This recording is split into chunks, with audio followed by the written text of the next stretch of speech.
Alright, one of the ecosystem services the Savanna provides is that it actually promotes a lot of biodiversity between species because, for one, the actual nature of the grassland means there's a lot of wide open spaces, so different species have ability to grow. And like I said earlier, with the giraffe, like the giraffe eats the high part of the plant, the elephant eats the middle part, the wildebeest or whatever eats the bottom. Like the wildebeest will eat tall grass and the zebra will eat short grass. So they're not competing for food, they're not fighting each other for the same kind of grass or stuff like that. So they have the ability to grow within the same area, but not, kill each other for the sake of survival. Done. So the second environmental service, ecosystem service that the grassland will provide was that the fires that spark up here every once in a while, the fires that come up, they obviously burn everything to the ground. But the thing is that the grasses, the trees are fire resistant. Their bark, their water storing trunks, they resist fire. The leaves burn off and stuff, but they're usually fine. The grasses, the top of the grasses actually burn away. The thing is that their roots are fire resistant. So what pretty much just happens is the top of the grass gets burned to a crisp, but then just regrows after. But the second part of this whole fire burning down the entire area process is that the ash, the charcoal, the stuff that falls to the ground, the remnants of this fire, actually put nutrients into the ground and help the grassland grow again. So it's just a cycle of nutrient recycling that goes throughout this ecosystem. In the biomes of tropical savannas, expansion of human population can lead to overshearing, such as grasslands such as these, and can turn to ground like this.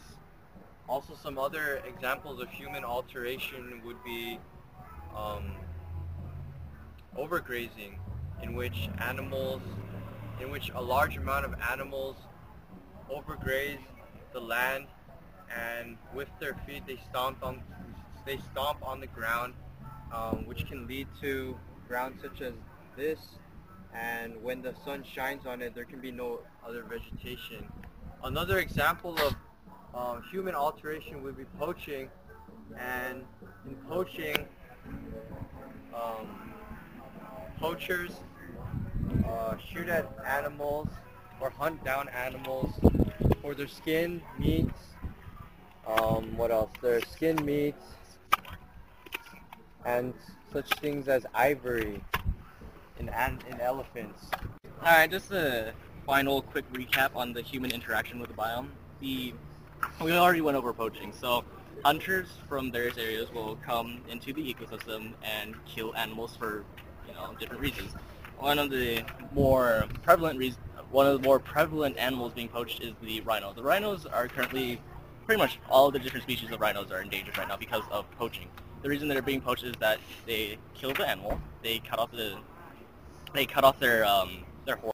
Human changing of the biome would be that as these areas grow and develop, especially Africa, as we've been talking about, they've been industrializing and stuff, the population grows and they expand into the countryside and into these savannas. So, growing population, you need more food. So what they will do is that they will actually clear these savannas by burning them down again.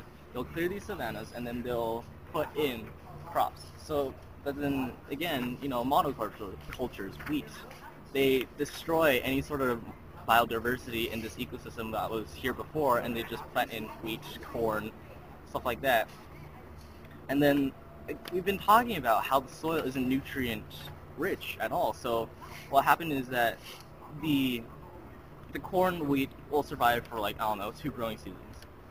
After that, it's pretty much just gone. Like any sort of nutrient that was in the ground is just gone, and what will be in its place after they clear it out and move on and clear more savanna is essentially a desert. So you're turning biodiverse, life-supporting grasslands, and you're turning it into a desert for 2 seasons of food.